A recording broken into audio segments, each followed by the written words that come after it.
said, what? He said, can you do that every time? I said, does a bear defecate in the woods? Yes, I can. And from that day forward, he became my mentor. He mentored Stephen A. Smith when Stephen A. Smith was writing about high school sports at the Daily News in New York City. He mentors a lot of young African-American, minority, female people that want to work in sports and media. And he encouraged me. He told me that I could get published in the New York Times. And about a month or two after I met Gary Howard, I had a story in the New York Times.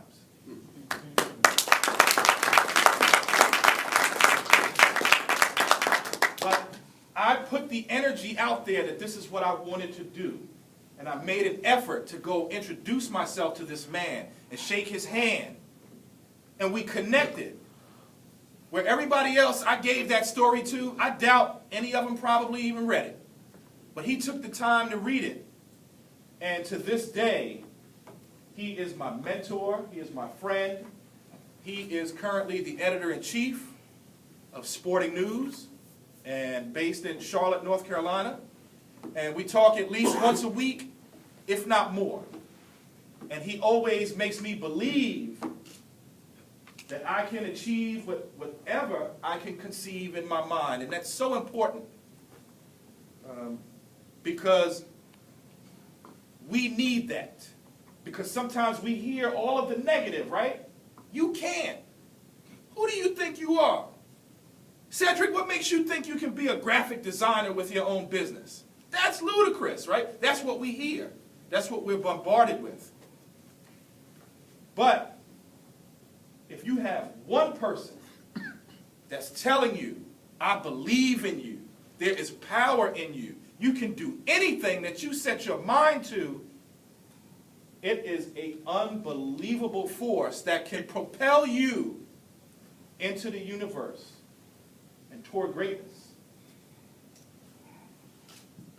That first story I wrote for the New York Times was about a young man named Gary Ham.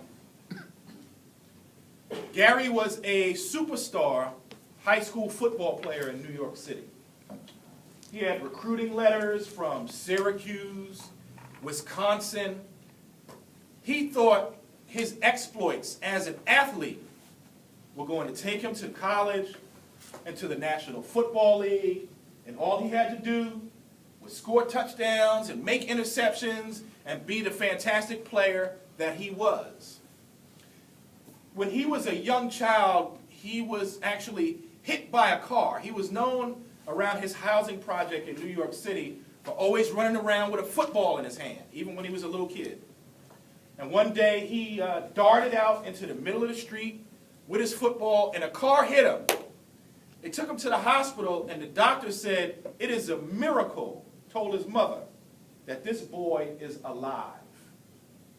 Not only is it a miracle that this boy is alive, but he went home within a couple of days with no negative effects, resumed his normal childhood. And the family got a settlement for when he became an adult in the event that he had some lingering medical issues. So we fast forward to when Gary's in high school and he's scoring all of these touchdowns and he's in the newspaper and he's a superstar and everybody's loving him and he thinks he's the man. But he's not paying attention to his academics. He's not paying attention to the SATs. So his senior year, when he's all city and the other guys on the all city team are going to these great colleges, he's wondering, where are the phone calls?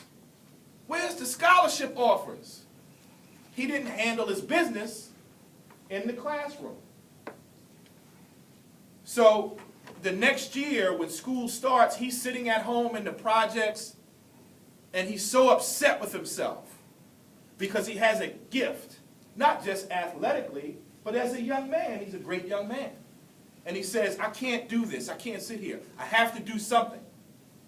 He had an older brother who lived in North Carolina, and his brother said, Get out the projects, come live with me, and we'll figure it out. He went down to North Carolina, started working out every day on his own. A family friend told him about a military academy in Virginia that he could possibly go to as a postgraduate, play football, get his grades together, get his SATs together. And he decided that he was going to do that. He went to the school, met with the coach, got accepted. There was only one problem. They didn't give financial aid or athletic scholarships, and his parents could not afford the $16,000 tuition. So he felt stuck. What am I going to do? Remember earlier, gentlemen, we talked about putting that positive energy out into the universe and how things come back? His mother says something to the effect of, man, I wish you didn't have to wait until you were 21 to get that insurance money. Sure could use that right now. So she called the bank. It turned out that that money was sitting in an account for him when he turned 18.